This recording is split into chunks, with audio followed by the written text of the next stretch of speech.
Hi there, it's Laura Cook here, and today I want to ask you a question. So, firstly, I want you to imagine 10, 20, 30 years into the future, and I want you to look back on yourself. And I want you to think about how do you feel when you look back on your life? Are you really proud of all the things you've done, all the things you've tried, everything you've learned, even all of those failures that you've had? Because, we absolutely all fail. Or do you look back with a tinge of regret and a bit of sadness, and you kind of realize that you stayed a bit too safe and a bit too comfortable, and you didn't really strive for those big, lofty ideas that you had? Well, if you're anything like me, you're someone who cannot bear to sit still, who cannot bear to not keep moving forward, and I get incredibly irritable and restless if I don't see progress. Now, I'm this big idealistic thinker, and what that does is it means that not only does it drive me absolutely crazy, but it also makes me incredibly determined to see what it is that I want and then to actually go after it. So for me, I'm absolutely driven to pursue what I want to say is like a really authentic life, which I know sounds very generalistic, and a lot of people will say that. But I've spent a huge amount of my life in a very traditional setting of, going to university, getting a corporate career, and then I spent too long in that environment where it felt like you had to hide who you were. You had to suppress a lot of your personality and a lot of your views, and you kind of had to become a bit more, well, I want to say a little bit more robotic in who you were and how you presented yourself. And so that's why I am now incredibly passionate about pursuing a life and a career where I'm able to express myself, where I'm able to use my talents and my skills, not just to have a life that means a lot to me, but to be able to support others and to make a really big difference with those skills. And what I've noticed over the last couple of years, so I started this kind of exploration, I would say 6, 7 years ago, is that for me, a big part of it is about me having my own business. And it's about me being able to use, like I say, my skills and my talents to support other female entrepreneurs, in my case, with both the mindset and the practical money side of entrepreneurship.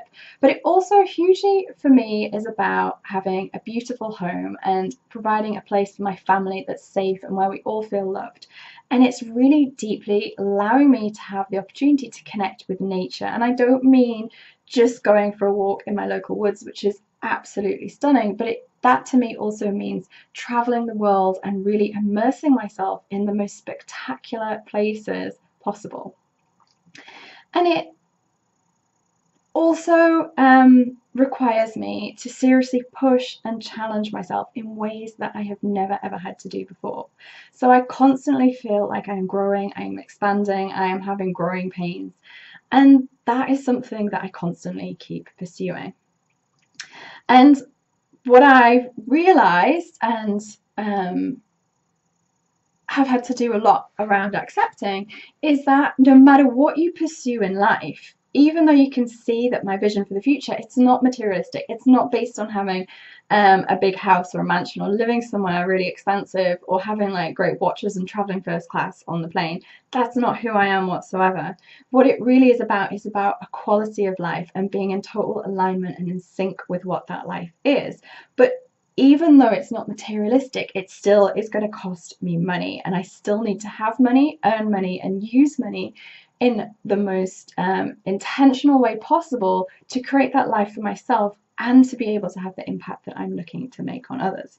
And so that's why I am super, super excited today to be diving into the 3 top money goals that are going to be able to change your life and help you to create that life that you're aspiring to. So the very, very first goal is around savings. Now, setting a savings goal is absolutely important, but a lot of people really struggle with this, and I see it play out in 2 different ways. The most common way is that people feel unsafe having spare money, so they feel unsafe having a buffer and having that money in their account. So no matter what they try, how much they try, they put some money away, and maybe they're successful for a few weeks, ultimately they'll spend all of that money because they feel more comfortable not having savings. The other side of this is more what I've seen in myself in the past, is that I knew that I should save. I knew that I should save. I didn't know why I should save or what I should be saving for, but I should save. So I would frequently put as much of what I earn into a separate bank account, and I would save it and accrue it and accrue it and accrue it. And I felt like what I did is I ended up living quite a stingy life because I was saving. Saving was more important to me than actually living my life. And so I had this compulsive need to save, but also this fear that if I did tap into those savings, that I was afraid that if I started spending it, that it would quickly empty as well. So I didn't feel like I was allowing myself to spend and enjoy myself and treat myself in ways that would benefit my life. But I also still had fears around saving. And what happened for me is that I had to become deeply aware of what was going on. I kind of had to see that pattern. I had to kind of see that, hold on, you're building up a balance in your savings account, but you're not letting yourself live your life. This isn't quite right. Or if I tapped into it, and then I would quite quickly spend a lot of money and feel really, really guilty about that. So I had to notice these patterns, and I had to dig into where did that come from? Why did that happen? And as you all know, most things stem from our childhood, from our past, from the way our parents were. We all have these kind of stories and this kind of history. And the quicker we can identify the pattern and where it comes from, the quicker we can start to take intentional action to do something about it and start to think about a different way of approaching it. So practically, if you're looking to make this a priority for you as setting a savings goal, I would absolutely recommend setting up a separate bank account. I would highly recommend deciding what you're saving for, whether it's for a holiday, whether it's to save an emergency fund of 6 months of your bills, whether you're wanting to put money into a pension. Get really clear on why you're saving. Don't just feel like you should save. Be intentional. Decide what it is, find out how much it is, when you need it all saved by, and work out how much to put aside each and every month. Now, it might be that you struggle to save a significant amount of money right off the bat. So if that is something that you are finding difficult, then just start small. Start with 10, 20, 50 pounds each and every month. And then over time, you'll notice that you feel more and more comfortable with it, and you'll be able to increase it bit by bit by bit. So the next money goal is around debt. So the second money goal I want you to set for yourself is to become 100% debt free. Now, I know being 100% debt free might sound quite aspirational, especially when you have a mortgage and you've bought your own house. But setting that goal and that aspiration is about, again, it's setting the intention. And in the short term, you're really going to want to focus on credit card debts, on any short-term loans, but you still want to intentionally make sure that you're earning enough and you set yourself up, even over the longer term, to make sure you've fully paid off your mortgage and your house. So what I see happening with debt is that we often sabotage ourselves, because what happens is we look at what other people are doing. So we get all excited and we see, oh my goodness, they've got this kind of house, or they're taking their family on this holiday, or their kid goes to this school and I really want mine to go there, but it costs us so much money, or they have this kind of nanny, or whatever it is. We all compare ourselves to other people, and we believe that they are effortlessly paying for all of these things. But what often happens is that behind the scenes, they're actually racking up a lot of credit card debt or taking out a lot of loans. And that is a stressful and anxious place to live.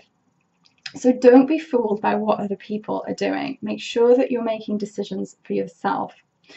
Now, when you are someone who has got into debt, what I typically find is that it's so easy to normalize being in debt. So it becomes very normal to be in this stressed and this anxious place, that it's really actually hard to not allow yourself to not be in a place of debt.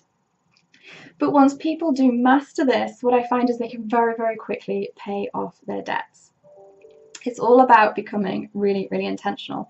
And the quickest way you can start to pay down your debts is, there are two ways really. particularly when you have your own business. The first one, which will make the biggest impact, is to raise your prices.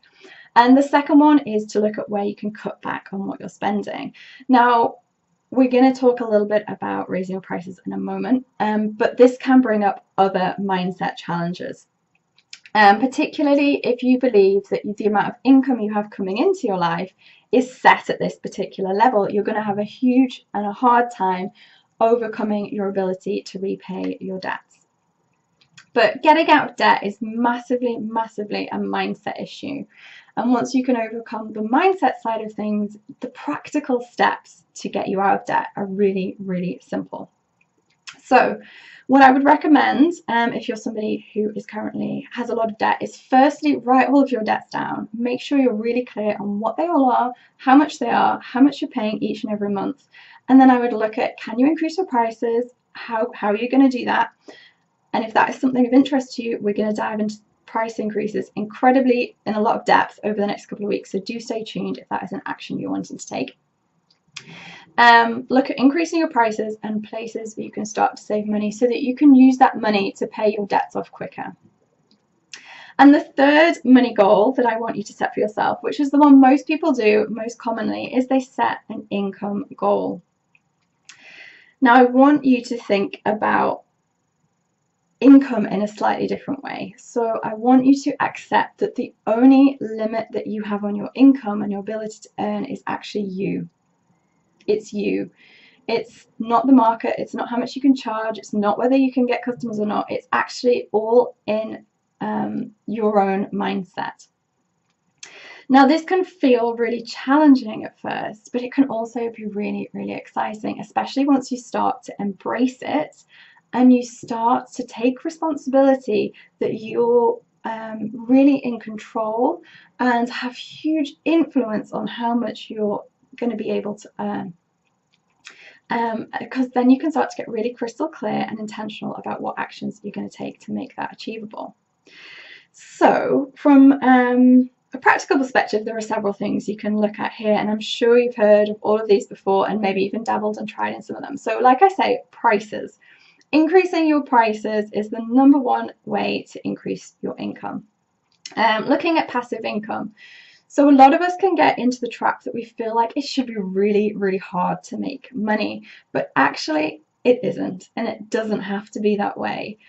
You can make passive income products where you don't even have to physically be there. You don't have to physically do anything or give anything, and you create it and it just repeatedly brings in money for you. It requires completely different strategy and marketing to if you're selling in person, doing in-person work. So do bear that in mind. It may not be a quick fix unless you have a really engaged audience to start with already.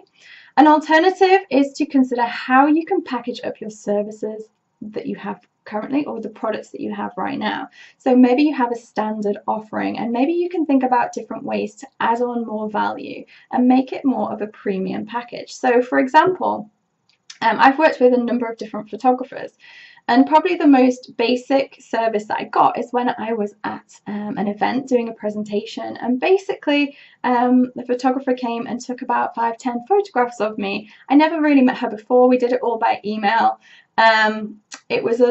It didn't cost very much money, but that was kind of a standard out-of-the-box service that I purchased.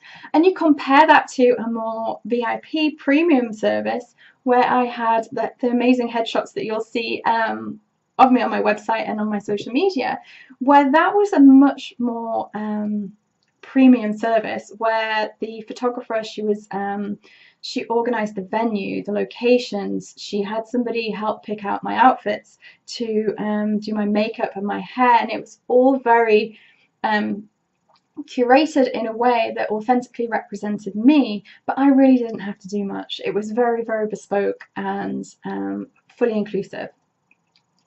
So look at how you can maybe add those different levels of service or levels of product into your business to be able to bring in more income for you.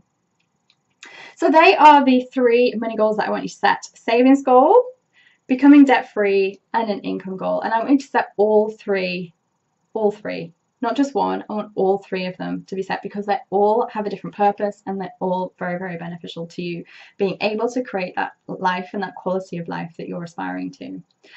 Now, it may be that you come up against a lot of different money blocks and you feel like you're limited and you're not able to set those goals or to achieve those goals, and that is incredibly common. I promise you, so many of us come up against these money blocks and limits over and over again as we move through our businesses and as our businesses grow. And it can absolutely feel like often you're just hitting your head against a brick wall and you're not making any progress. And if that is you, then instead of questioning the tactic or the strategy that you've been using, I would ask yourself to look internally and to look really deeply at what do you believe? How many times has this habit played up for you before? Can you see where you've done this exact same thing or you've believed that these things aren't possible before? And start to really dig into what is going on, because I promise you, once you can flip that mindset piece, you will be able to take so many actions that you felt were impossible before. So if you have loved today's conversation where we have clearly talked about money goals that are going to change your life and make a massive impact on you, then join me over the next couple of weeks where we're going to dive deeply into pricing. So we're going to spend the next 3 to 4 weeks looking at how you can increase your prices for 2019. We're going to look at the ways to do it, what you should physically say to your clients. We're going to look at how to calculate it. We're going to look at what are the challenges and things we tell ourselves about why we can't do this and why this isn't possible. So we're going to dive really deeply into that topic of pricing and how to increase your prices over the coming weeks. So I can't wait to see you join us there.